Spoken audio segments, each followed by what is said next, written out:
Fala galera, depois de alguns tempos sem o programa História em Pauta, estamos voltando agora numa nova rádio, agora na rádio La Integración. E o tema do 5º programa História em Pauta será La Integración como rádio e como instituição social. Então quem gostou do vídeo, compartilha, se inscreva no nosso canal no YouTube, compartilha no Facebook, curta, goste e fica agora com o vídeo.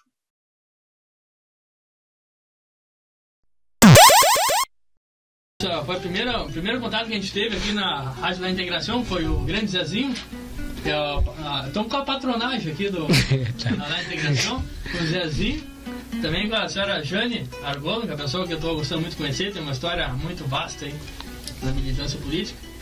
Então, gostaria que você desse um oi. Uma boa tarde na Rádio La Integración. Um prazer estar com você, ser convidado pelo pessoal que está chegando novo agora. Agradeço. Nós que agradecemos a disponibilidade.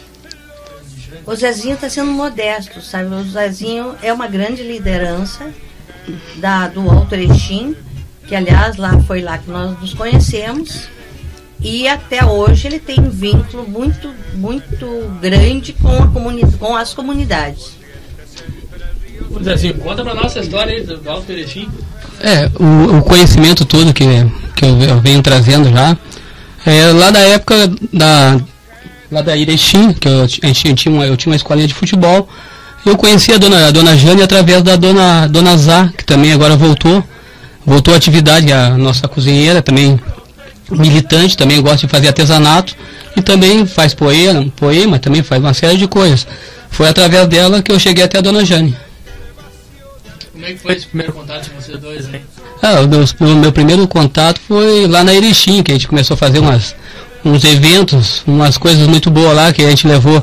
Foi até através do 5 que a gente foi, que a gente fez lá um trabalho, até que a gente fez a sede do comitê lá no 5, né?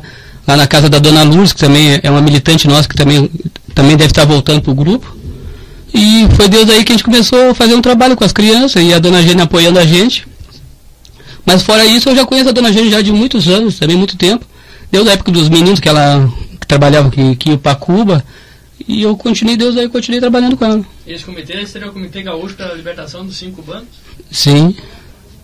E como é que funcionava esse comitê? O comitê eu passo para ela, que foi onde eu comecei, foi como é o nome lá? Eu me esqueci, que era aqui o ponto de cultura ali. Ponto de cultura do Fórum Social Mundial. Isso. Mas vamos começar da história da La Integración pelo início. A La Integración, ela surge em 2005, quando nós voltamos de Cuba com os meninos que fizeram medicina lá. Esses meninos eram oriundos de comunidades. Apesar de eu ter 2 filhos que fizeram medicina em Cuba, eles não são do projeto ELAN. Eles eram da comunidade aqui do Brasil ou de Cuba? Os meus filhos pagavam a universidade lá. Eles foram pelo Itamaraty. Sabe que tem sorteio em todos os países e eles escolheram Cuba. Aí surgiu nessa época a necessidade de médicos da América Latina. E aí o Fidel propôs a criação da escola de medicina, a escola latino-americana de medicina, para toda a América Latina, em princípio. Hoje é para todo mundo, palestino, sírio, fazem medicina em Cuba. Aí surge o projeto ELAN, como nós chamamos, e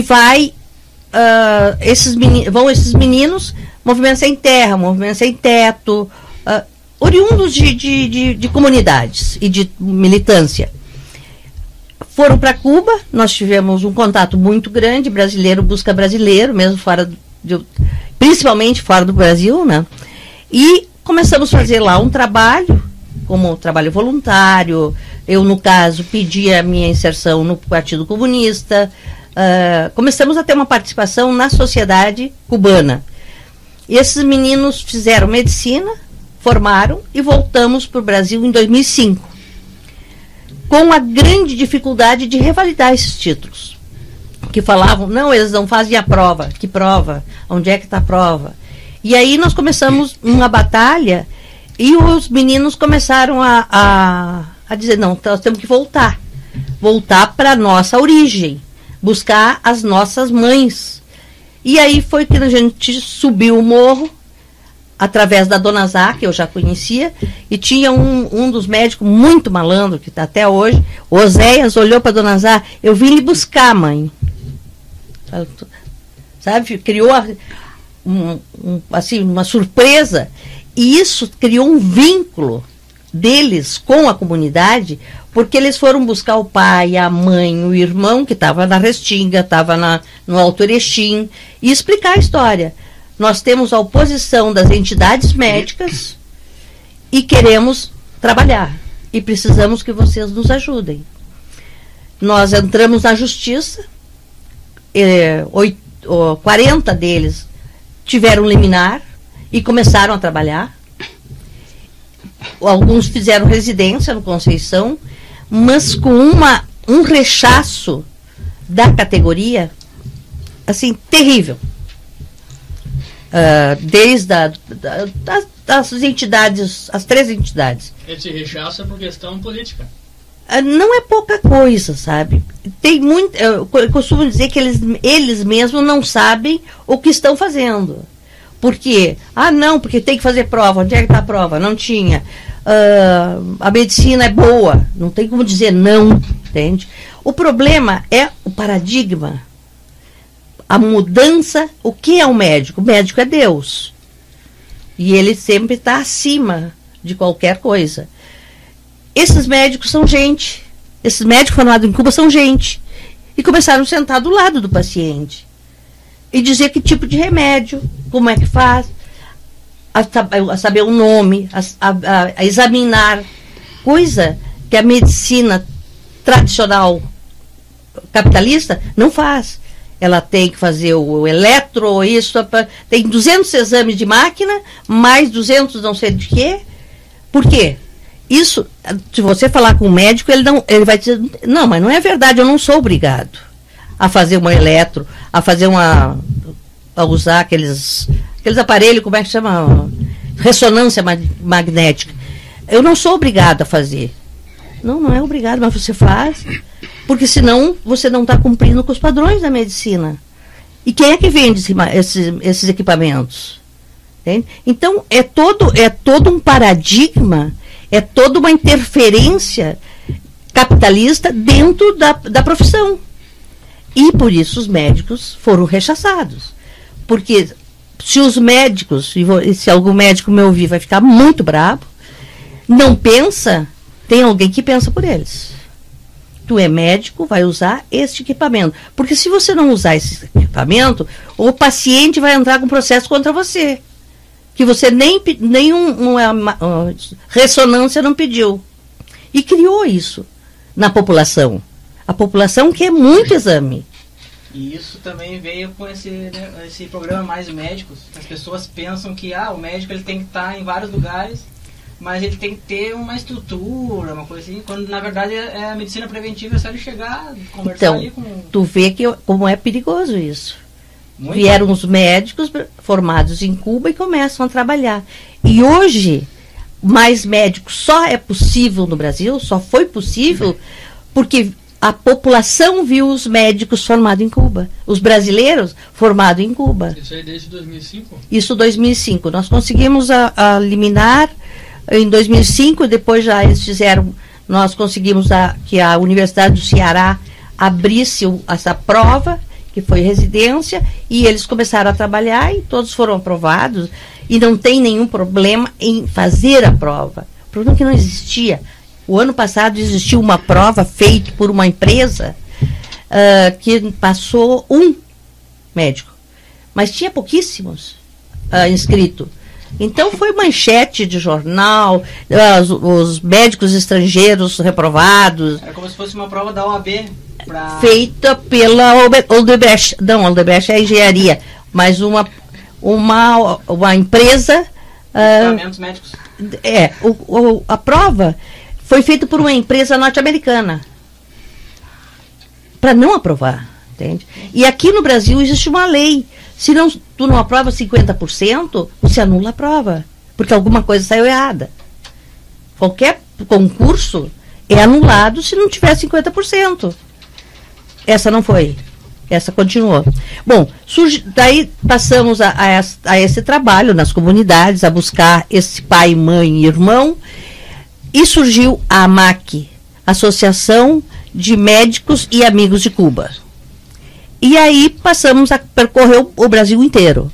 Rio Grande do Sul nós fizemos, o Brasil inteiro a gente andou mostrando o porquê da não aceitação dos médicos. Isso no mesmo ano de 2005? 2005, 2006, 2007 até 2009 nós estávamos na estrada.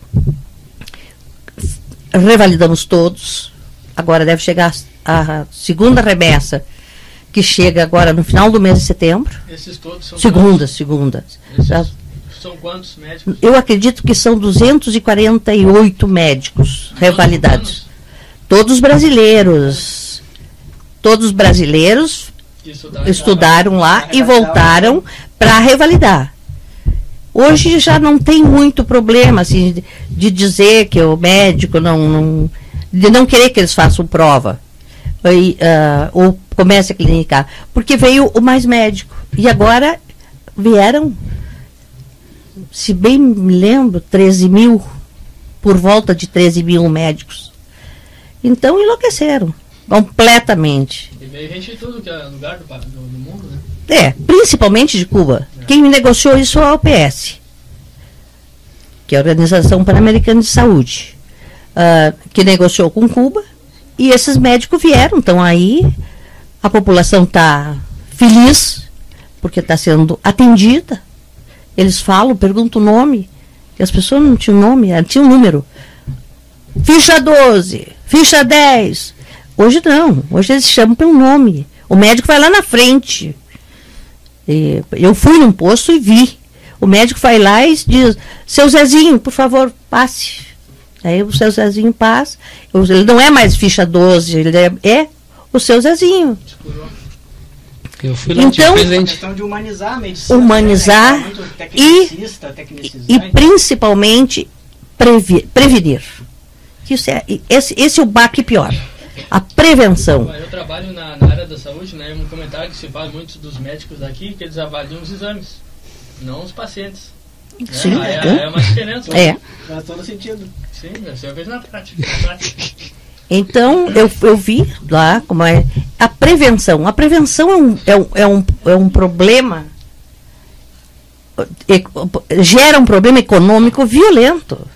A hora que você começa a receitar, não receitar, vamos falar pelo não receitar os medicamentos de ponta, porque já não tem mais, já não infarta tanto, já não tem apendicite, já não tem anemia, você começa a dar um desfalque na empresa das multinacionais do medicamento. E tem essa relação econômica bem clara. Por exemplo, há muitos promotores dessas medicações vão lá, fazem acordo com os médicos. Tu receita tanto dos meus remédios, eu te dou uma janta. Uma viagem? Parece que diminuiu um pouco. Muita amostra. Muita amostra grátis. Que parece que agora passaram a diminuir as amostras grátis. Mas então começamos aí o nosso trabalho. Surgiram várias associações no Brasil e a proposta aqui foi que nós começássemos a trabalhar pela integração da América Latina, que já vinha com o Chaves, o Rafael Correia, a Evo, a própria Dilma, a própria Lula, né, começa, a Pepe, a presidente argentina, Cristina.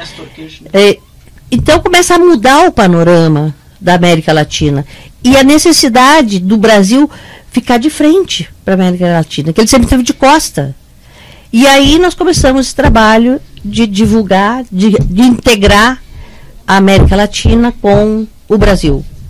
Esses ideais, eles vão muito de acordo com a nossa proposta de leitura histórica também do nosso grupo de estudos, que é tentar integrar a América Latina, mas uma questão assim, de relacionar a história com a educação para que a gente se conheça enquanto latino-americanos, né? Porque é muito, por exemplo, uma coisa que a gente teve, e desde a época de escola, e tanto na faculdade também a gente tem bastante, é a questão que a gente vê muito mais acontecimentos da Europa, ou só Estados Unidos, sim, que faz parte da América, mas tem uma relação um pouco mais específica.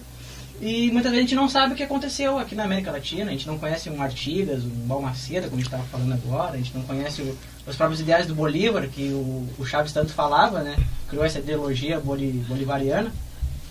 Mas eu queria te perguntar uma coisa, Jane, como é que esse teu projeto veio parar aqui na Rua Santana, 260, como é que vocês conseguiram esse local aqui? Porque começou a ampliar a nossa associação, a gente passou a ser um ponto de cultura não conveniado. Um ponto de cultura não conveniado, mas louco para conveniar. E nós temos um trabalho com meninos e meninas que fazem... Porque informática você aprende em qualquer lugar. Agora, fazer uma página buscando jornada, aporreia, rádios e páginas da América Latina, poucas, para não dizer nenhuma.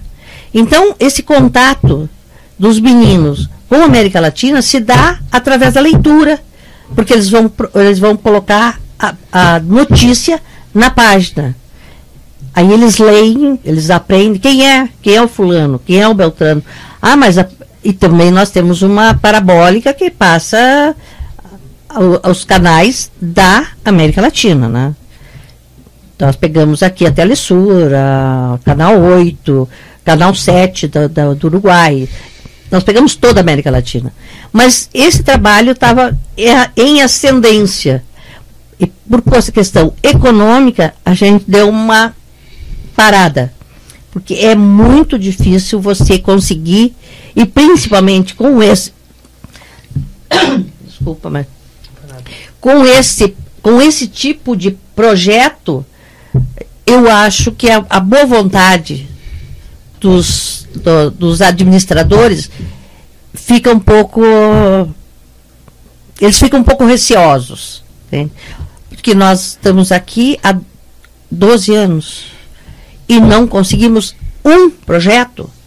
É estranho, né? Um projeto aprovado pelo governo federal, né?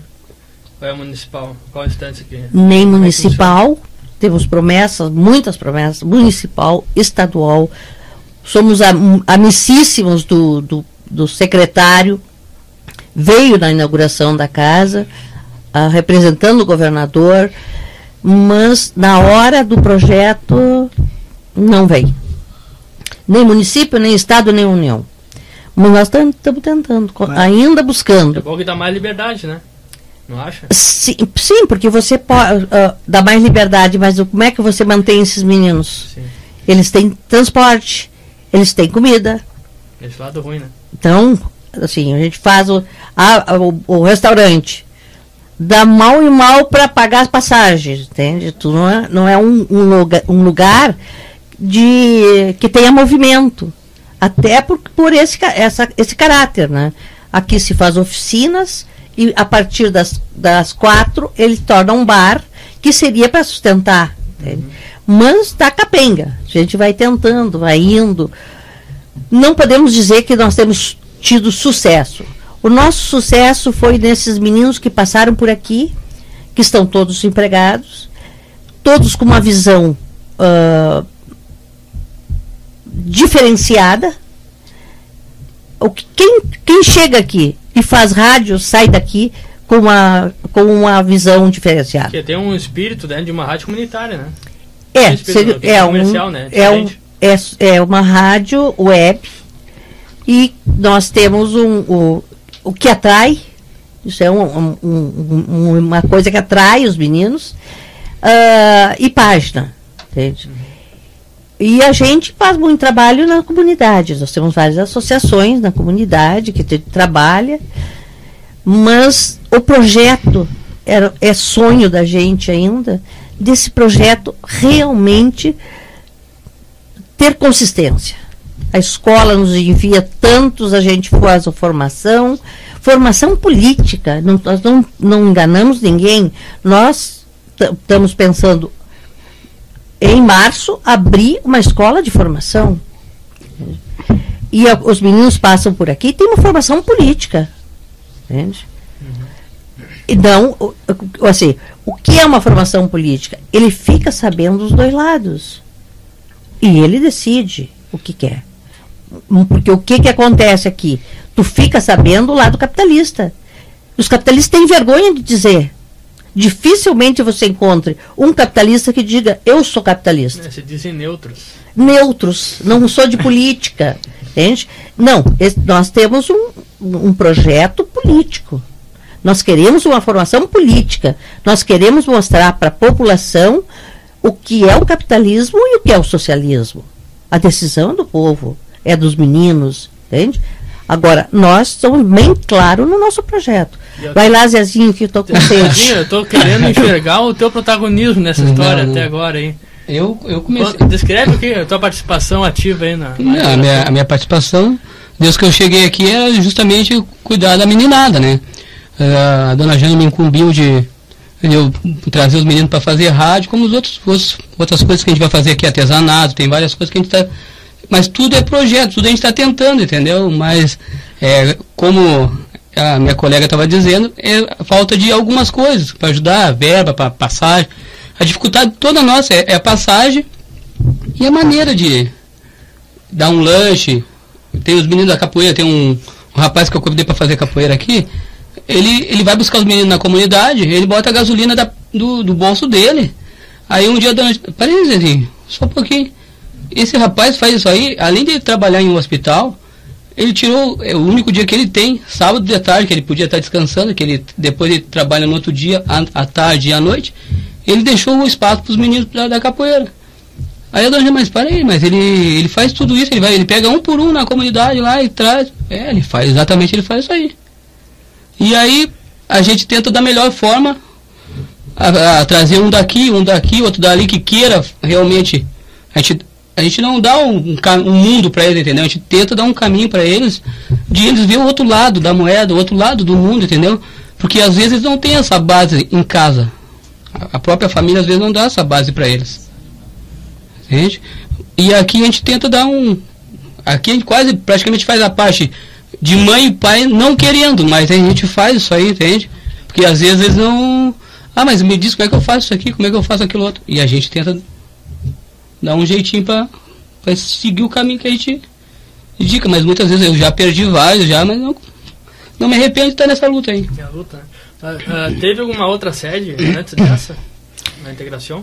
Sim, na José do Patrocínio, quando começou a MAC, era a MAC, e não sei se vocês já ouviram falar da José Martí, associação. Na associação, José Martí tinha um presidente da associação, que era o Paulo Ricardo Petri, que trouxe todos os meninos para Porto Alegre, do Brasil inteiro. E nós tínhamos um apartamento ali na José do Patrocínio, que foi a sede, e eu fiquei viúva com 34 meninos. Porque nós fizemos criamos a MAC numa quarta-feira de noite. Na quinta-feira ele faleceu. Sabe, foi uma perda para nós que nos desestruturou. A gente continuou, vamos lá, mas o Petri foi uma pessoa que iniciou esse trabalho conosco. Então, antes de ser lá a integração, era José Martí? Não. Não, José Martí a associação, nós criamos a MAC, Associação de Médicos e Amigos de Cuba. Sim. Porque o nosso trabalho era dia e noite. A Associação José Martí já tem umas datas específicas para fazer eventos. Então, nós trabalhamos com todo dia. E daí chegamos à conclusão, junto com a José Martí, que nós faríamos a MAC.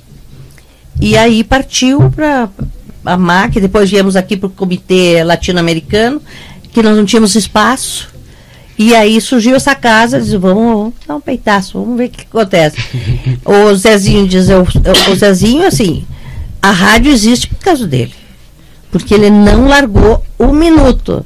E traz os meninos e cuida dos meninos, e deu um jeito de dar lanche, um jeito de dar passagem.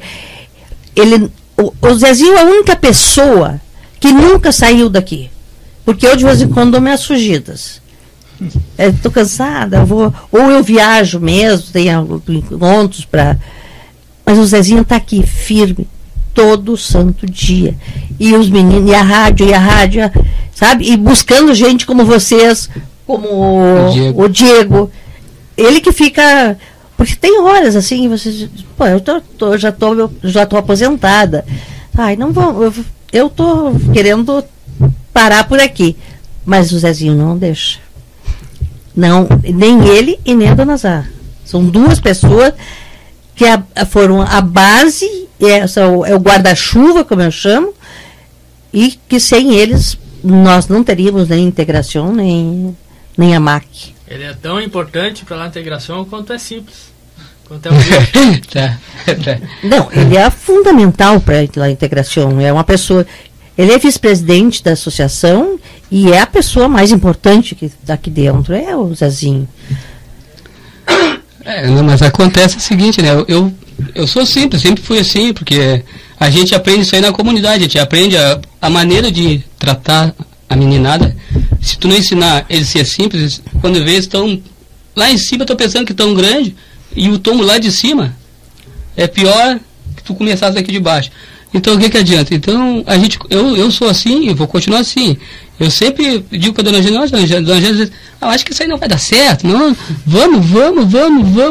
E eu insistindo. Aí de vez em quando ela não queria vir mais para cá. Eu disse, dona Jane, a senhora é a peça principal aqui, se a senhora não vier, eu vou lhe buscar, venho para cá. Aí, mas não tem meu cantinho. Aí a gente cria um cantinho para a senhora fica aqui que é o seu canto, aqui é o seu lugar. Mas olha, Zé, eu acho que já está na hora de eu parar. Vamos parar.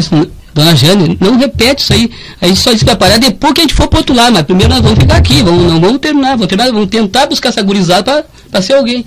E é por isso que eu não deixo ela descansar. E tu acha, Fábio, a gente tocar a primeira música aí do nosso na verdade eu tava até pensando em fazer sem música e tocar o papo direto, assim.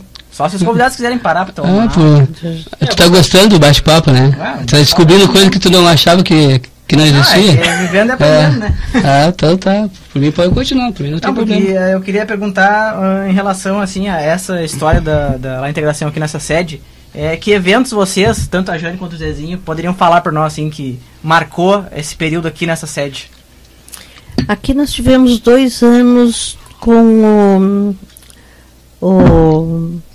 Operação Condor, que nós reunimos companheiros de vários lugares.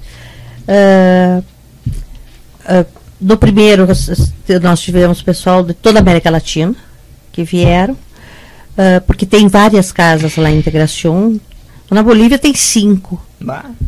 Tem Cochabamba, Santa Cruz, La Paz, então tem muitas. Na Argentina tem 3, tem na Europa também, tem na Itália, na Espanha e temos nos Estados Unidos. Nós reunimos nesse primeiro momento a Operação Condor, que a gente começou a trabalhar, e no segundo reunimos o pessoal do Brasil.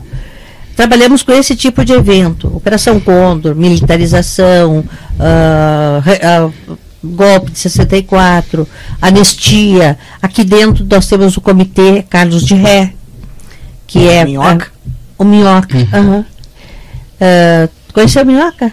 Não, infelizmente não, mas eu ouço falar dele. Mas tem aqui no ele comitê. Ele faleceu há pouco tempo, né? Em 2010, 2011. Faz uns 3 anos.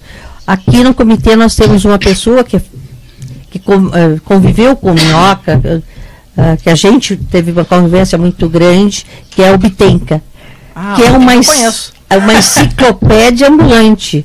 Porque ele lembra o dia que eu cheguei, o dia que ele foi na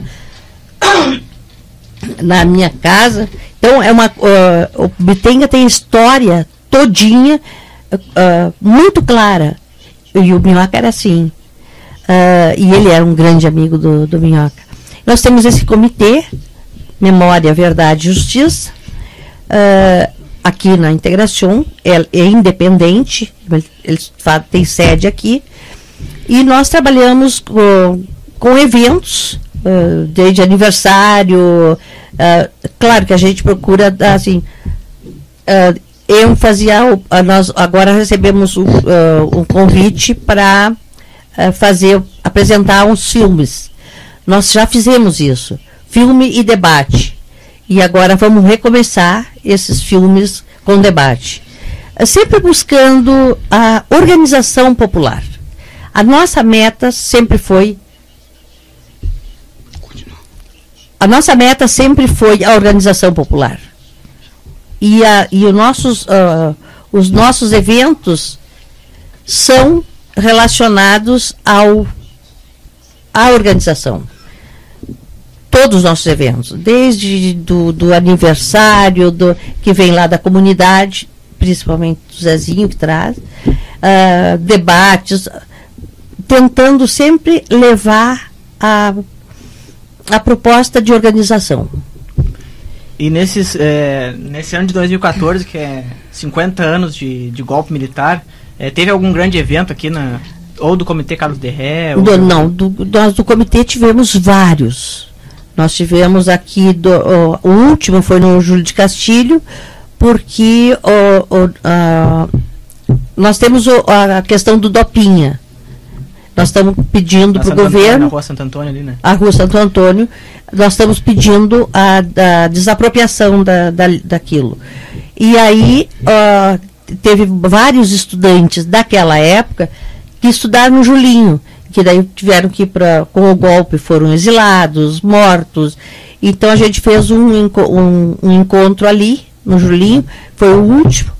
Nós tivemos na Assembleia, no Memorial Legislativo, nós tivemos um debate com a Comissão da Verdade, e grandes eventos a gente teve também do próprio 50 anos. Nós consideramos este ano todo os 50 anos do golpe. Então, esse ano todo nós trabalhamos em cima do que aconteceu em 64. Jane, mais uma coisa. Acho que foi umas duas... acho que foi há um mês já que a Câmara de Vereadores ela aprovou aquele projeto, né, de mudar o nome da Avenida Castelo Branco para Avenida da Legalidade e da Democracia. A Jane estava lá, eu estava lá também, e muitas críticas a esse projeto, porque as pessoas geralmente têm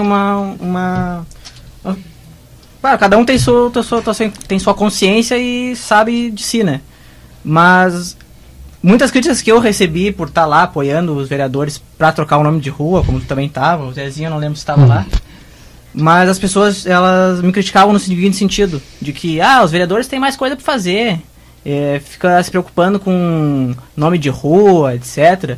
Então eu queria que tu desse uma palavra assim para os nossos telespectadores. Só abrindo um parênteses aí, que na ação política, né, qualquer ação que tu fizer vai ter alguém criticando, né? Isso sim. Tudo que tu fizer, bom, mal, limitado ou não, revolucionário, não vai ter alguma queixa de alguém, né? Isso aí não pode impedir a gente de lutar pelo que acredita, né? Não, claro que não, mas eu gostaria que a gente desse uma palavra, assim, qual é a importância desse resgate histórico para a comunidade de Porto Alegre? Eu acho que é fundamental. O que nós sentimos, talvez o que você sentiu também, é a falta de formação. Porque a pessoa que vê o ditador Castelo Branco da mesma forma que vê a legalidade, é porque não sabe o que aconteceu. Porque nenhuma pessoa consciente que saiba assim, por que vocês se envolveram numa luta em 64, 68? Porque foi rasgada a nossa Constituição. Então, assim, não foi a vontade da Jane de ir para a rua. Foi o dever, o nosso dever naquela época era denunciar que tínhamos sofrido um golpe, que a nossa Constituição tinha sido rasgada. Então, a gente foi para a rua buscando trazer de novo o Estado democrático. E ninguém foi porque gosta de apanhar, porque gosta de ser torturado. Fomos porque era nosso dever. Alguns foram para a guerrilha, outros para a guerrilha urbana, outros ficaram como estudantes na rua. Cada um desempenhou o seu papel da maneira que pôde. O seu papel e o seu dever. porque não foi assim. Todo brasileiro tem o dever de buscar a democracia. Isso não era, eu vou ver como é que é. Não, o dever do cidadão brasileiro é defender a Constituição. É ela que nos garante. E naquele momento foi rasgada.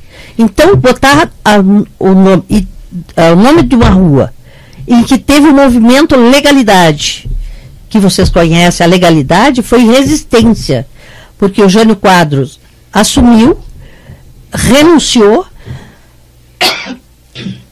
Naquela época o vice era eleito e o povo elegeu João Goulart.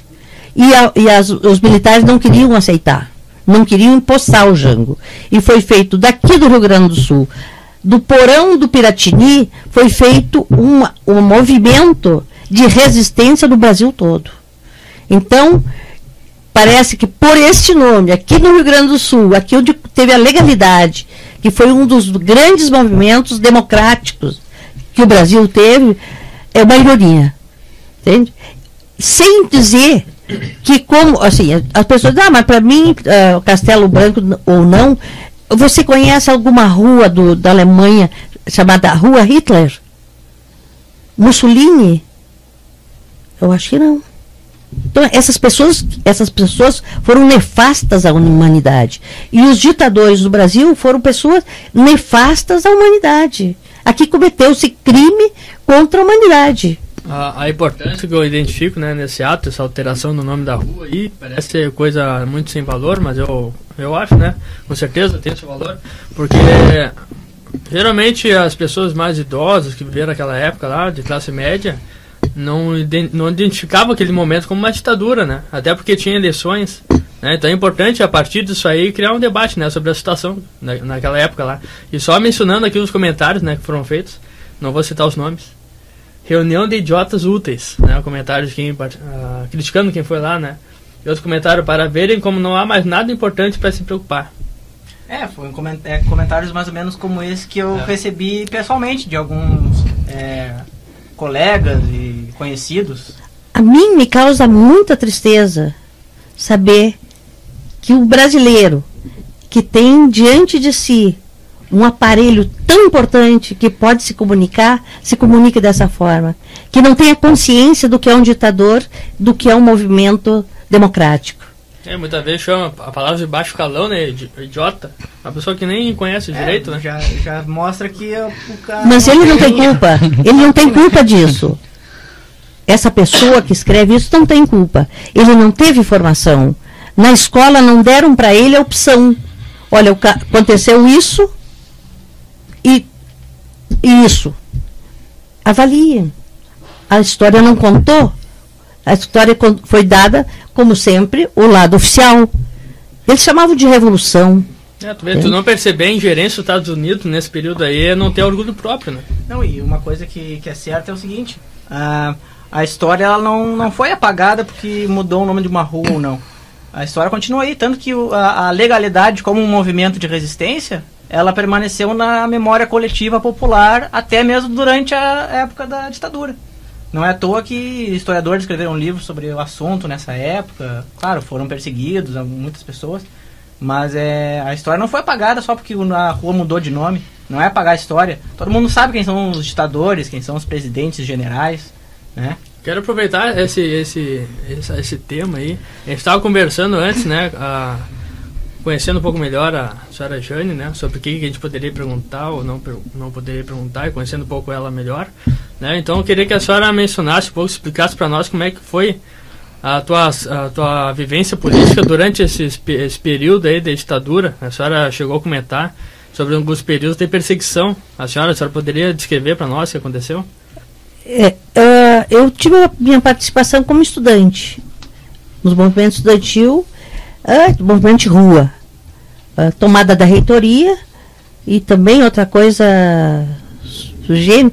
Eu recebi uma placa do governador Roberto Requião, que nós somos 5 pessoas que estamos vivas ainda, que tomamos a reitoria. Isso em 67, 68. E na mesma ocasião estavam uns meninos tentando a tomada da universidade pela a qualidade de ensino, e nós condecorado e eles quase que presos. Mas esse é o capitalismo, isso é a... Bom, mas eu era estudante, movimento de rua, era bancária, e eu tenho a impressão que o bancário teve uma participação muito grande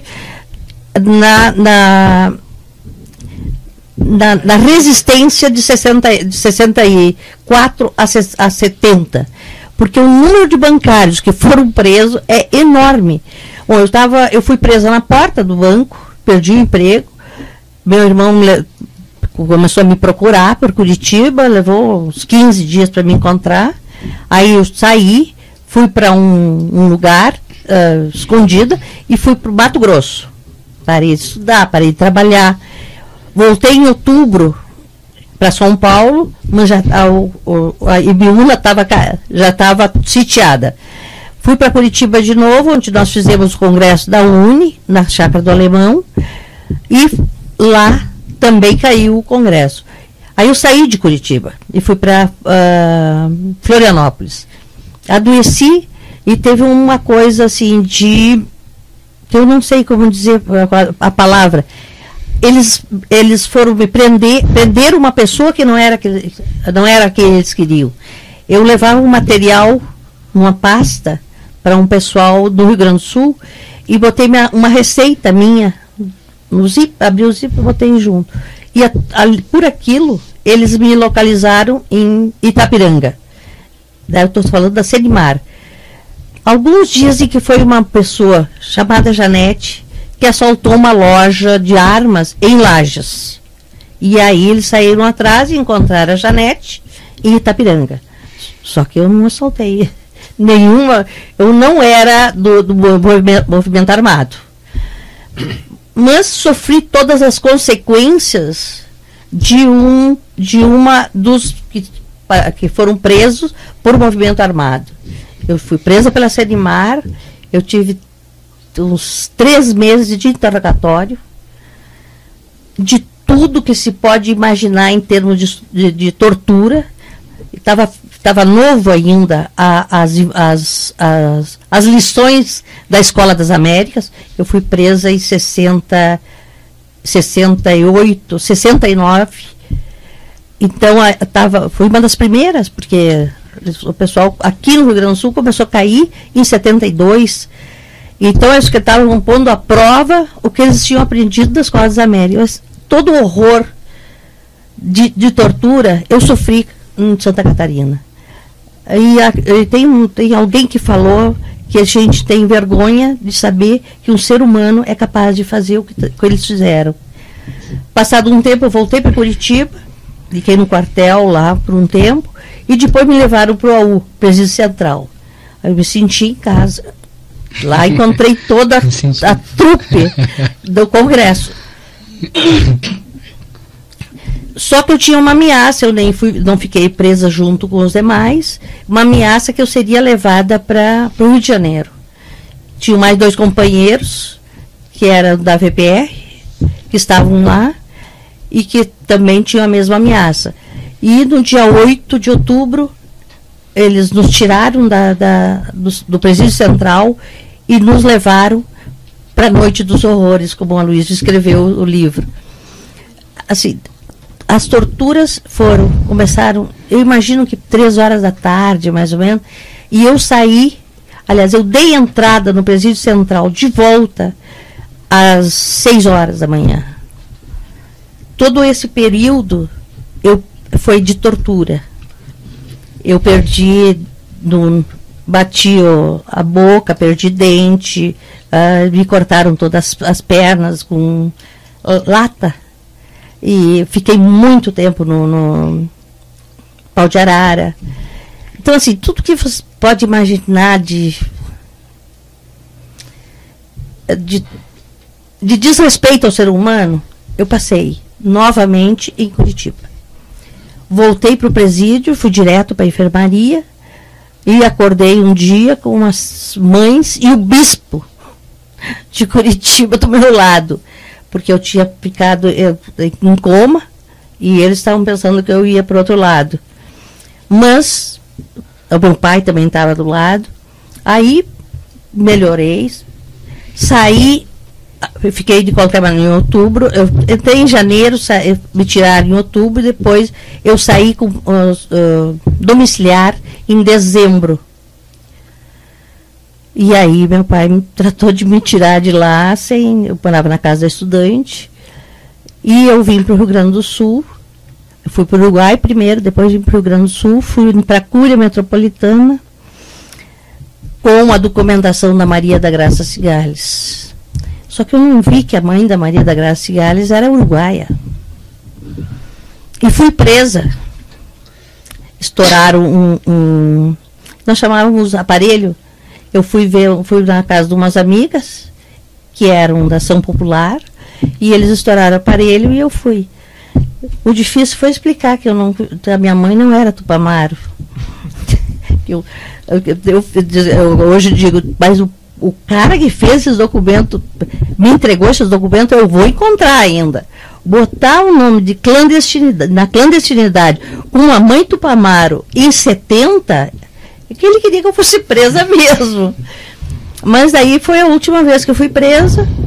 Saí, trabalhei.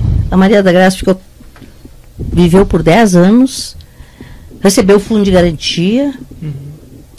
E agora eu estou buscando esses papéis para entregar aí para a comissão da verdade. A senhora foi presa quantas vezes? Eu fui presa 4 vezes. E em quais estados? Eu fui presa em São Paulo. Eu fui presa 2 vezes em Curitiba, uma vez em Santa Catarina e uma vez no Rio Grande do Sul. E quais eram as acusações?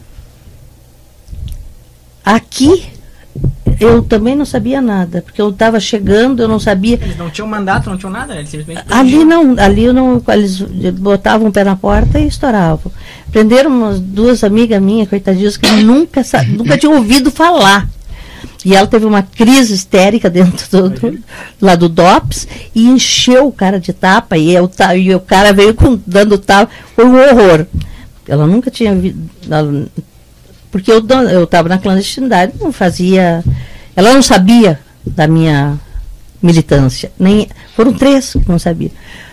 Mas aqui eu tive 10 anos na clandestinidade e depois peguei o rumo do normal. A senhora chegou a conhecer o Carlos Araújo? Conheci, sim. O Carlos Araújo é vice-presidente do comitê do Comitê dos 5.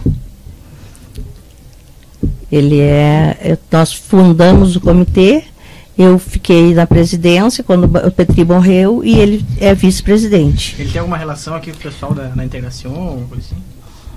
Não, porque o Carlos Araújo, não sei quando nos encontramos algumas vezes em algum lugar, agora quando a comissão veio, ele esteve lá, porque ele é uma pessoa que está meio afastado, né? Porque ele está com um problema que futuramente eu vou ter também, né?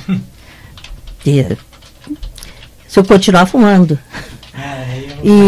Mas o Carlos Araújo é um grande revolucionário, eu acho que não tem, sabe, ele tem toda uma trajetória de vida invejável.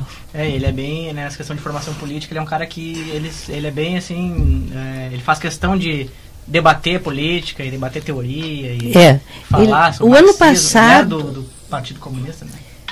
O ano passado nós tivemos um debate que vocês gravaram lá no Santander. Era o lançamento de um livro. E o Carlos Araújo estava conosco. Até que a gente fez a rádio ao vivo lá, não foi? Transmissão ao vivo. Transmissão ao vivo.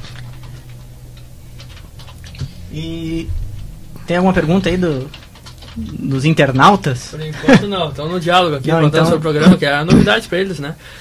Eu quero aproveitar então a pergunta. Uma pergunta não foi feita ainda, mas tu já citou esse assunto, mudando um pouco o tema. Há alguma relação entre a rádio e o movimento bolivariano com o governo da Venezuela chavista, em termos de início, ou uma relação amigável, assim, uma colaboração? Eu acho que o movimento bolivariano, ele foi... A gente fundou a MAC, a La Integración, já com uma ligação muito estreita com a Venezuela. Nós sempre tivemos aqui o embaixador da Venezuela. Quando eu vou a Brasília, a gente tem contato. Teve algum tipo de apoio assim, material do pessoal da Venezuela? Não, que na verdade, porque a Venezuela vive um estágio da revolução muito assim, porque a Venezuela é atacada diariamente, então não dá para se ter um programa que a gente propôs para o embaixador, um programa para a América Latina, que ela tem que responder tão imediato às acusações, os ataques, que mal eles conseguem fazer a questão cultural deles lá, entende? Porque é permanentemente a discussão e organização popular. A gente já encaminhou, eu imagino que passado o período eleitoral a gente volte a encontrar tanto a Venezuela, e nós temos uma integração muito com a ANRUS, que é uma associação a nível nacional da Venezuela, bolivariana. E não sei se vocês sabem, agora na eleição na Espanha,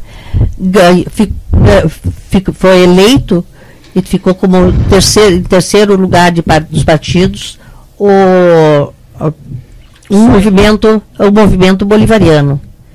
Não é o PSOE, Partido Socialista? Não é o PSOE nem o PP. É algum nome, inclusive, não me veio. Tem um deputado jovem, movimento. Não vou me lembrar agora. Mas a força bolivariana na Espanha é muito forte, assim como a da direita contra. É muito forte. Na Venezuela, na Espanha tem um movimento forte, na Itália tem um movimento muito forte de apoio, né? E na Rússia também. Esse bolivarianismo aí tem um significado de integração entre a América Latina, inclusive para a Espanha, para a Europa? Não, são apoios, né? A nível internacional. Mas o que nós queremos é a América Latina. É o que Bolívar queria, né? A integração da América Latina, a pátria grande. E é isso que, dentro do que o Chaves nos deixou, e o Rafael Correia hoje assumindo a direção disso, o Evo Morales, é um caminho da integração, de integração dos povos latino-americanos, cada um com as suas características, mas que essa pátria que foi dividida em pedaços, ela possa falar por ela. Entende? Ela ser, como nós temos agora a Unasur, porque tem a OEA, que inclui os Estados Unidos e o Canadá. A Unasur não tem os Estados Unidos nem o Canadá. Então, é um órgão forte que nós temos hoje na América Latina. Nós temos a ALBA e nós temos a CELAC, que são 34 países. Então, esses organismos que foram fundados, eles estão negociando já, e com uma credibilidade muito grande. Nós hoje já estamos negociando com a Europa de uma forma diferente do que a gente fazia com os Estados Unidos. E caiu muito a relação comercial nossa e dos países latino-americanos em relação aos Estados Unidos. E a tendência é que se nós continuarmos com esse movimento e concretizando as propostas como o BRIC, o nosso continente vai ter um peso bastante grande no planeta. Só queria aproveitar esse espírito aí bolivariano. Quero insistir e ouvir a terceira música aí, não sei se é possível. A terceira música. E conversar um pouco sobre ela depois. Quer fazer uma outra pergunta quando ele se organiza?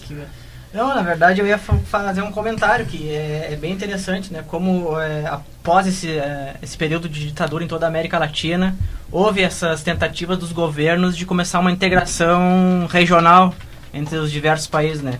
Porque os Estados Unidos, que coordenaram todas as ditaduras nos países latino-americanos, eles também tentaram um acordo com todos os países, né? Que é aquela questão da ALCA. Eles já dominam o FMI, o Banco Mundial, mas eles tentaram fazer um acordo muito maior, que foi a ALCA, que foi recusada, né? Foi. Grande, aqui enterrada no na Plata. Teve o caso também aquele acordo do NAFTA, no México, Canadá e Estados Unidos. Esse e afundou o México. Que o México pensou que ia ir para um país de primeiro mundo, mas como é que ele ia competir com os Estados Unidos e Canadá, né? Que são países altamente industrializados e capitalistas. Tá, vamos ver a música então. Dá pra ver alto pra gente escutar, não? Aqui, ó. Não sei como fazer. Aqui, voltando na La Integração, programa História em Pauta, número 5 aí, pautando La Integração. Então a gente ouviu uma música aí, o hino das FARC, EP da Colômbia. Queria aproveitar e fazer um questionamento a Jane.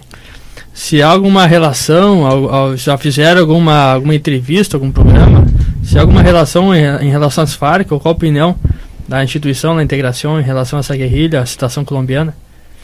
Nós apoiamos as FARC totalmente. E apoiamos isso que está acontecendo agora, que é a tentativa de paz. Porque a Colômbia tem 60 anos de guerra civil, imposta pelos Estados Unidos. Ela tem 24 bases americanas. Ela tem todas as armas. E garante, porque o que acontece? A Colômbia garante o tráfico. E isso é importante.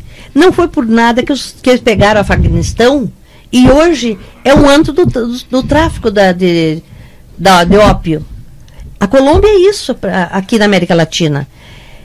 E o governo que ataca o tráfico, ele fica frágil. Entende? E o que acontece na Colômbia é que os Estados Unidos, aquele pedaço a Colômbia é um pedaço dos Estados Unidos. Lá é o nosso quintal. Lá nós plantamos a cocaína, refinamos e botamos isso no mundo. Porque tem um estudo feito pela essa organização americana de economia aqui do Chile, CEPAL, que prova que retirar o dinheiro do tráfico dos Estados Unidos faliriam os bancos. Então, você tem tudo a ver com a guerra civil. Eles não querem paz. Os Estados Unidos não querem ouvir falar de paz na Colômbia. Já está sofrendo no Oriente Médio alguns revés. Se perder a Colômbia, ele vai perder a América Latina. E ali eles têm o dinheiro garantido. O traficante ali, sabe? E traficante não é esse gurizinho do morro que sai, o grande traficante de linho de dedo. Não. O traficante mora nos Estados Unidos. Ele está em Miami. Ele mantém os bancos. Entende? Então não vamos nos enganar que essa paz vem agora. Nós precisamos primeiro ganhar a América Latina para depois tomar a Colômbia. Isso aí é uma coisa que para nós está muito clara. Este é o quintal deles, e aí, dali eles vão nos atacar. Como fizeram com o Equador. Atacaram o Equador com base de dentro do Equador. Então, isso aí é um problema sério, grave. Agora, vai você dizer para os teus ouvintes, olha aqui, cara, não foi as FARC, não interessa as FARC matar o exército. Isso interessa aos que são contra a paz. Nós não temos esse... Bota como bode expiatório a própria FARC-EP. Então, assim, nós temos que fazer 200 mil rádio comunitária. Nós temos que fazer cadeias de rádio. Nós, de vez em quando, fizemos domingo uma rede da América Latina, para pelo menos você desabafar, contar. O Brizola organizou a resistência através de uma rádio, né? A Marinque Veiga. Depois da Marinque Veiga no Rio de Janeiro. Então, é uma luta que não é uma luta do colombiano, é uma luta da América Latina. Eu concordo com a senhora falou, né? E chama atenção para um fato. É que usam as Farc como a única fonte de violência na Colômbia. Né? Mas existem também outras guerrilhas, existem os traficantes, os narcotraficantes, existem os paramilitares e o exército. E fora o banditismo normal, né? Mas tu olha na mídia, é só as Farc que fazem violência lá. Isso aí realmente concordo com a senhora. Tem mais uma pergunta a fazer? Eu tenho a pergunta do ouvinte aí. Qual é a pergunta do ouvinte?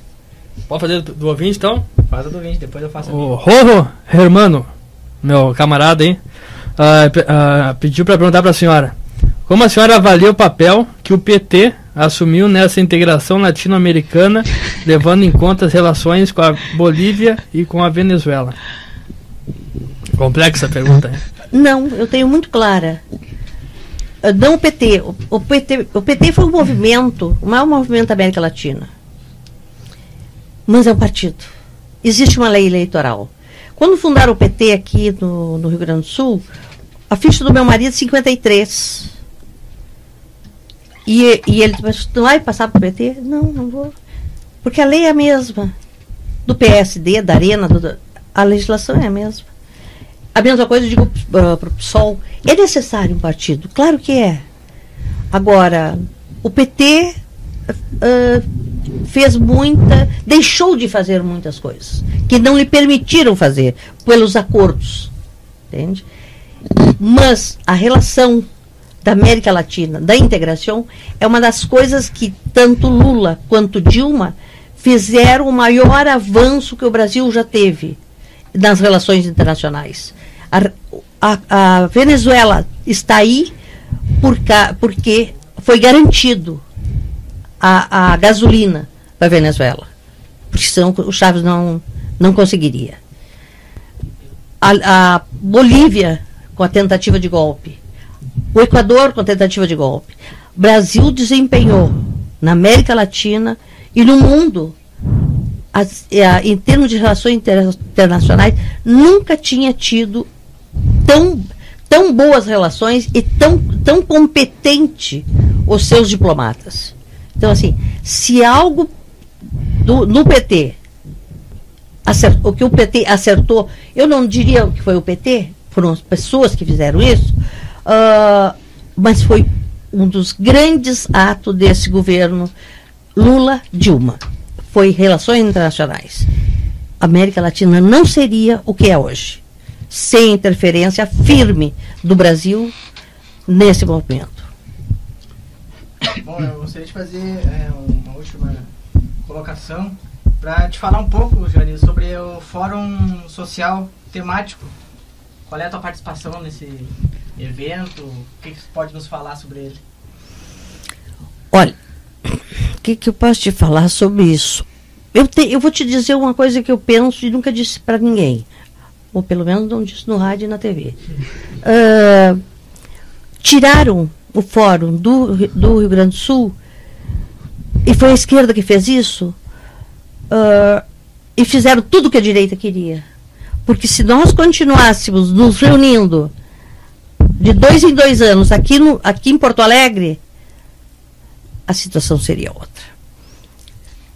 Pessoas discutindo é um perigo muito grande. E nós tivemos quase 150 mil pessoas aqui. E também, graças a isso, o que aconteceu na América Latina. Aí, a esquerda tira o fórum e leva para andar por aí. Fracasso a fracasso. Quando eu comecei a participar do fórum, e eu sou fundadora do instituto, que pretende ser o instituto que trará o fórum, e não vai ser, certamente não. Eu tinha esperança de trazer o fórum para o Rio Grande do Sul e tinha esperança de fazer aqui o memorial do Fórum Social Mundial, porque gostem ou não gostem do fórum, o fórum marcou a história deste continente, antes e depois do fórum. Assim, que pena, que lástima esses companheiros terem se equivocado tanto de tirar o fórum, porque mudou de governo, porque eu não gosto do fulaninho Beltraninho. Teve um movimento municipal, eu acho, não me recordo bem, posso estar enganado, mas teve um movimento municipal que queria que a prefeitura protocolasse o Fórum Social Mundial como calendário oficial da cidade. Só que esse projeto foi boicotado, né? Não, foi aprovado. Foi aprovado? Foi aprovado, só que isso é um jogo de interesses também, né? O Fórum, o governo federal, estadual e municipal dão dinheiro. Então existe aí um interesse econômico. Tem órgãos que ganham para ir para levar. Em março vai ter o Fórum na África de novo, no mesmo lugar que teve o ano passado, o Fórum anterior, onde está tendo uma guerra civil. Mas esses companheiros, eu diria, um dos institutos de maior concentração de intelectuais que o Brasil tem. Os melhores quadros estão lá. E se equivocaram de tirar o fórum daqui. Eles passaram a ser fazedores de fórum no mundo. Foi uma grande perda para a cidade, né? Eu acho que para América Latina. Também. Porque aqui, mais 3 ou 4 fóruns. Ainda mais nesse contexto de integração regional, né? Isso ia dar muito sairia, como dizia o embaixador, nós estamos trabalhando no portunhol. Nós vamos criar o portunhol, porque estava uma efervescência, nós estávamos muito junto da América Latina. Foi uma coisa que eu digo, os companheiros se equivocaram e fizeram o que a direita queria. E quer falar alguma coisa? Não, eu quero finalizar com uma última questão. Mas, continuar com... tu quer finalizar com uma última questão? É que depois eu também tenho uma questão. Então já faz a tua que eu faço a última. Eu fazer uma questão tanto pro Zezinho quanto pra Jane, sobre o que vocês podem falar, opiniões, críticas aos movimentos que a gente teve no ano passado aqui no Brasil, os movimentos de julho ou junho? Jornada de junho. Junho, julho. Eu me lembro que teve alguns movimentos até em hoje, julho. né? A FAPA tá lá na batalha ainda. Mas eu gostaria que falasse sobre aquele momento específico. O que a gente pode trazer desses movimentos, assim, tanto pro campo da esquerda ou pro campo da direita. Aí é a opinião dos dois. Então eu vou dar a minha opinião, mas que não é opinião. Eu digo assim, no caso, como eu não vivi muito isso aí, e também não participei também, eu não teria como te explicar isso. Mas depois de ter essa aula aqui, na minha frente aqui, nada melhor do que ela para explicar, porque ela... Você recolheu os meninos aqui dentro, ficou a noite aí com eles. Mas mesmo como espectador tem alguma opinião.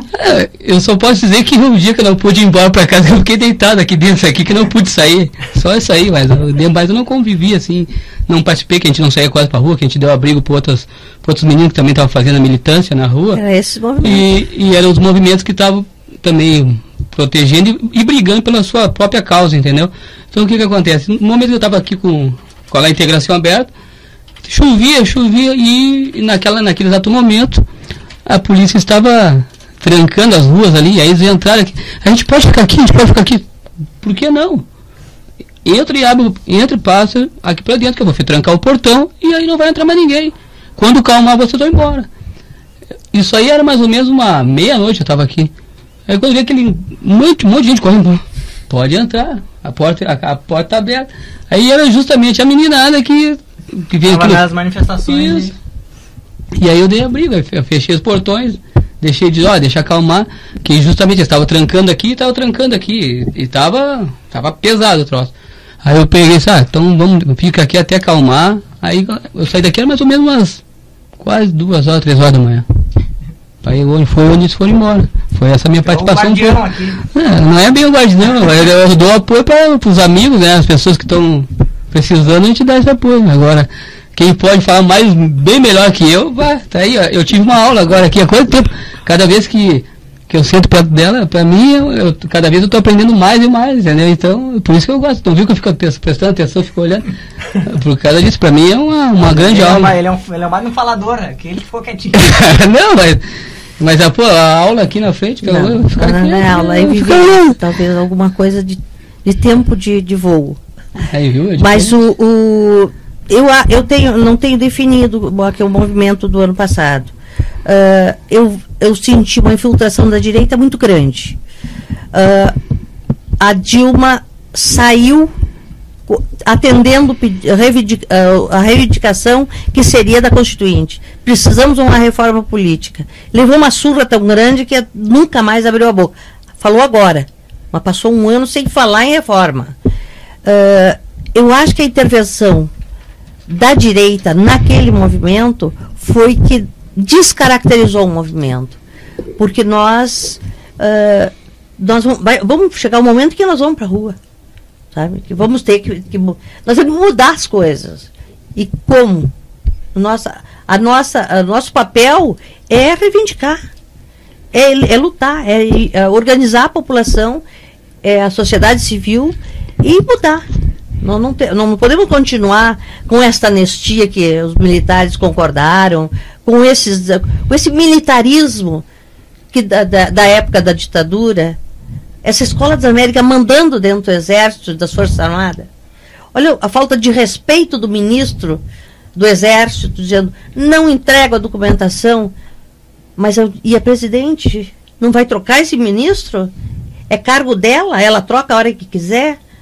Então, esse tipo de coisa que ainda interfere e muito diante do governo, e ela dizia na eleição passada, ser presidente não significa governar.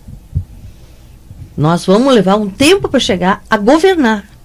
Nós estamos longe. Só que agora nós estamos mais longe ainda. Piorou bastante. Mas o papel outra, o estudante é ponta de lança. Isto a história tem demonstrado. É ele que vai primeiro para a rua. Talvez por ser jovem, por ser rebelde, porque em todos os movimentos sociais que você vê no mundo, a ponta é o estudante. É ele que vai na frente. Então, eu acho que houve intervenção da direita, fascista, nesses movimentos, que não serviram nem para a esquerda, e a direita finge que não foi. Agregou um pouco dessa questão como um descontentamento ao próprio governo, né? Jogou para cima do... E agora que se me dá mais tempo aí, que vai, tanta coisa para falar, né, que eu gostaria de... É que nós gostamos de fazer programa de rádio e papear com os entrevistados, né? Mas eu não sei se tem algum problema continuar. Por mim, não. Vocês vão... Quem é que vai editar? É ao vivo? É ao vivo, mas depois a gente vai botar no... É ao vivo. É imagem e áudio. Porque o problema é para quem edita. Não, mas não tem edição, é americanista.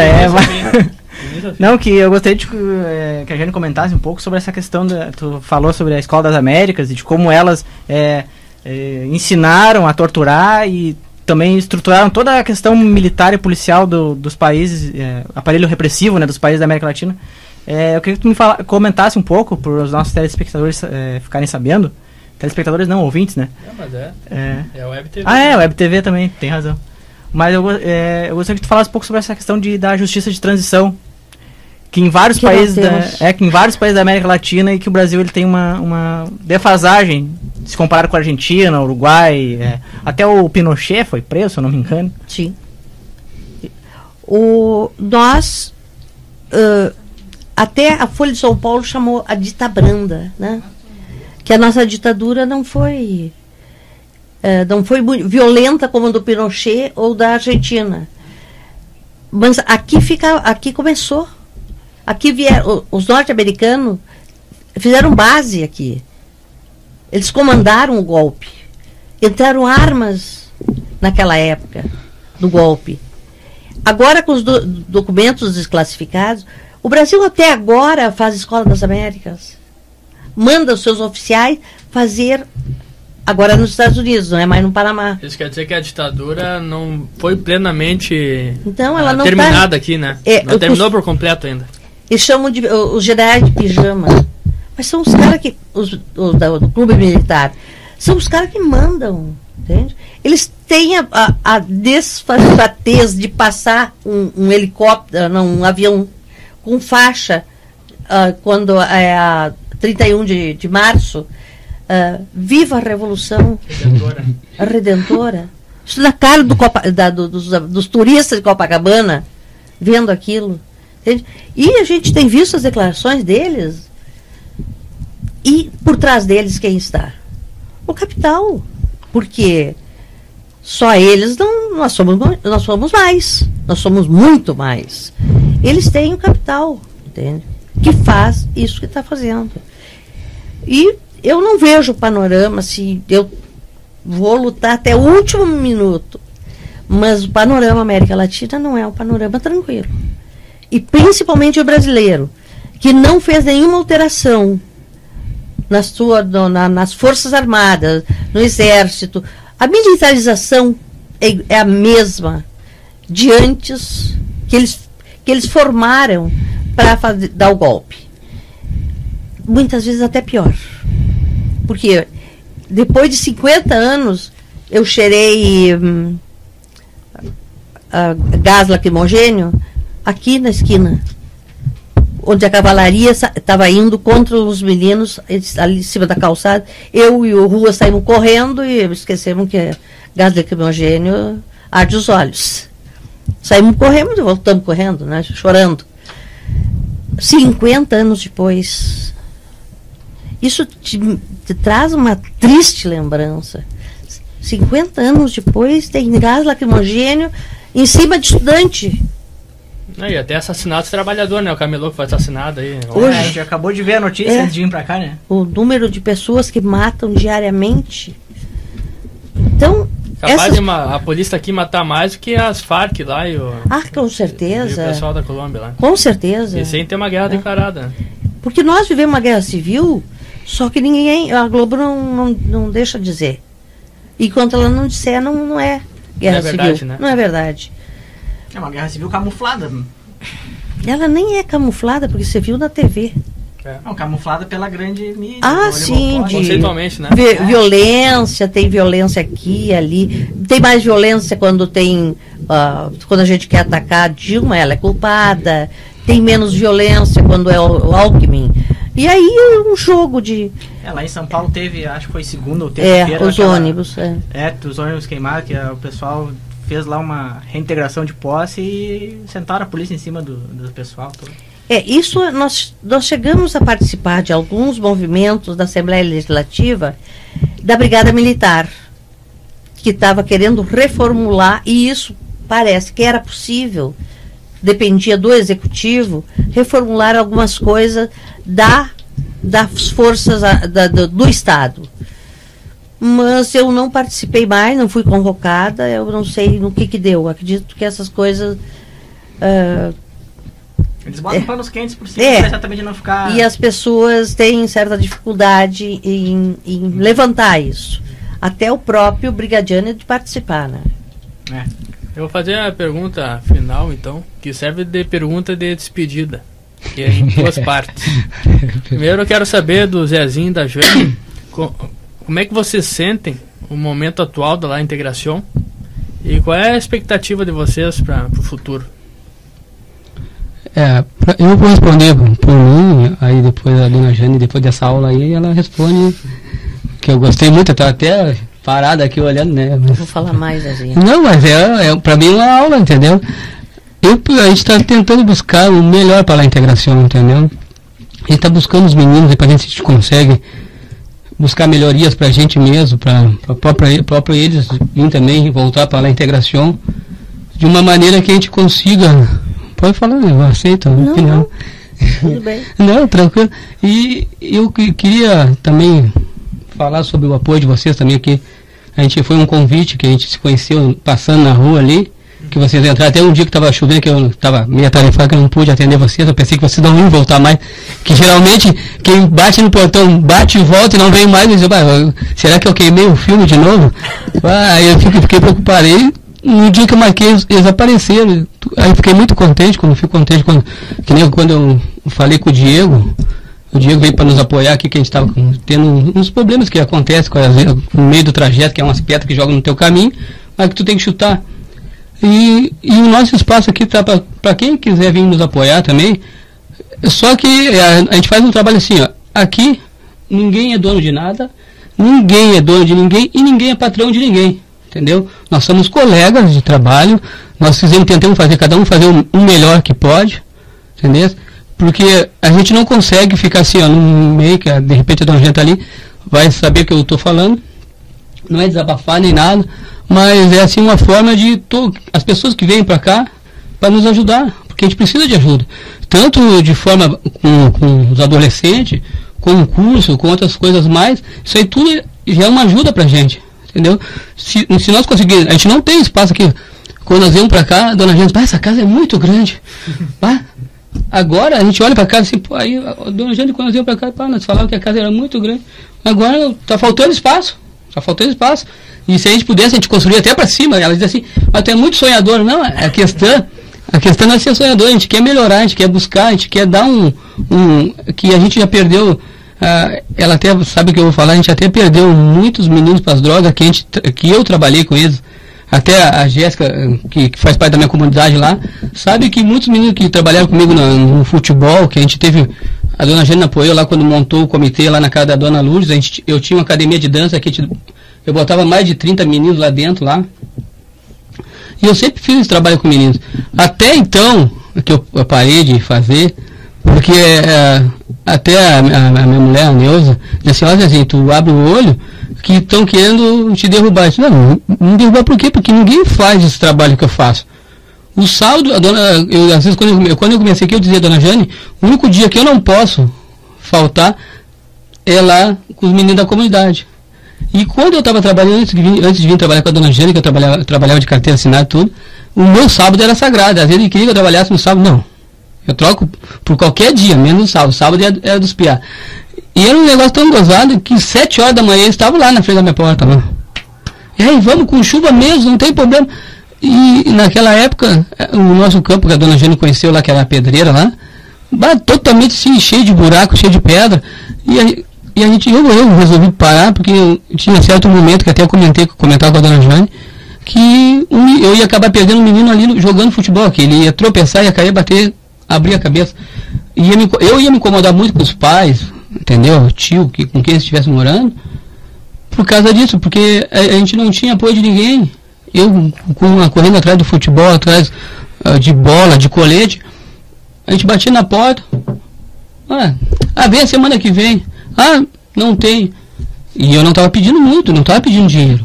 Eu não estava pedindo nada, o que estava pedindo 7 coletes ou 2 bolas de futebol. Eu tirava do meu bolso e eu comprava as bolas de futebol para dar aquela alegria para os guris. Aí hoje, até quando eu parei, quando comecei a trabalhar com a dona Jane, que agora eu fiquei por aqui, vou continuar até ela me correr. Eu sei que ela não vai me correr nunca, né? Mas hoje os meninos, esses novos agora, dizem assim, pô tio, eu sei que o senhor, na época o senhor tinha uma escola de futebol, por que o senhor não volta? Aí aquilo ali me dói, né? Pô, os outros tinham e nós não temos nada. Eles disseram, mas agora infelizmente não dá. Não dá, porque o tio trabalha sábado, domingo, não tem como. Aí eles ficam assim pensando, né? Mas como é que a gente vai... Aí ele chega lá, mas vamos tentar convencer o tio. Disse, não tem como, não tem. Aí, uma que eu não tenho mais material esportivo, entendeu? E um dia a dona Jane disse assim, Zezinho, pra gente conseguir alguma coisa, a gente tem que tentar alguma coisa, pedir para esses políticos, pedir alguma coisa. Mas eu corria, pedia, batia na porta, não posso te atender hoje, não posso te atender amanhã. E aí foi onde eu parei, foi onde eu vim, definitivo, eu vim para lá a integração e vesti a camisa e é onde eu estou até hoje. E quero que a gente cresça cada vez mais, e é isso que eu penso da La Integração. Eu quero só completar uma coisinha. Amanhã eu sou cozinheira. Por favor, venham comer aqui. Nós temos que pagar o pessoal da capoeira. Eles precisam de camiseta. Então, amanhã a dona Zara está de folga, o Zezinho está de folga, eu vou fazer comida. Okay? Eu sou boa cozinheira, não tenho medo. Eu sou boa cozinheira. Mas quem você encontrar na rua, às vezes, vai almoçar, vai ali na Santana 260. E de momento é isso aí, de minha parte. Nós estamos fazendo isso, senão não, sabe, não tem de onde tirar. Eu gostaria que a senhora respondesse essa pergunta. Como é que a senhora interpreta, assim, identifica o momento atual da integração? Tu acha que está no auge? Tu acha que está no início ainda? O que a senhora espera? Nós já estivemos melhor. Nós tivemos melhor com a ajuda dos próprios meninos, né, médicos. Porque a gente também conseguia pôr mais gente aqui. E agora nós estamos assim, pedindo um para inteirar dois, porque realmente nós estamos com dois meninos só, a Jéssica e o Ravel. E mesmo assim, aí os meninos da capoeira. E terça-feira começamos as aulas de reciclagem. Como é que vai ser? Não faço ideia. Mas eles querem comer às 4 horas. É importante começar, né? Eles querem fazer um lanchinho. E a dona Zá está desde as 8 fazendo comida. Então é isso. Então, e a dona Zá está voltando agora, né? Então faz. Mas não é fácil. Eu penso que depois da eleição, talvez a gente consiga um patrocínio. Tem um patrocínio aí, um apoio cultural. Vamos ver se dá. Mas eu penso que passando a eleição a gente possa voltar a bater na porta dos. Que na verdade, assim, são o Tarso, nós militamos junto, entende? Eu sempre pensei que fosse muito mais fácil. Ah, não, passa lá, fala com o fulano. Tá, lá, diz que eu mandei. Diz que eu mandei coisa nenhuma. Nós tínhamos o dinheiro do ponto de cultura e o Jefferson trancou. Quem é o Jefferson? É um funcionário. E nós pretendemos investir ainda nisso. Nós temos os melhores projetos, não tenho dúvida quanto a isso. Em metodologia, eu fui professora, sei disso. Nós temos os melhores projetos e não sai para nós. Vai sair. Vai sair. Estamos tentando buscar. Apoio nosso aí no grupo de estudos. E estamos tentando puxar uns apoios culturais aqui também para a rádio também, quem puder apoiar a gente aí para dar um. Porque a meninada também precisa de alguma coisa, a gente precisa ajudar eles também. Se puder dar um apoio cultural, buscar algum, que a gente não diz aqui patrocínio, diz apoio cultural, mas é quase a mesma coisa. A gente está pedindo um apoio desse pessoal que nos ajude, que a gente ainda não começou a pedir ainda, mas vamos começar a pedir mais e mais. Nós temos alguns eventos agora, o dia 8 é o do Che Guevara,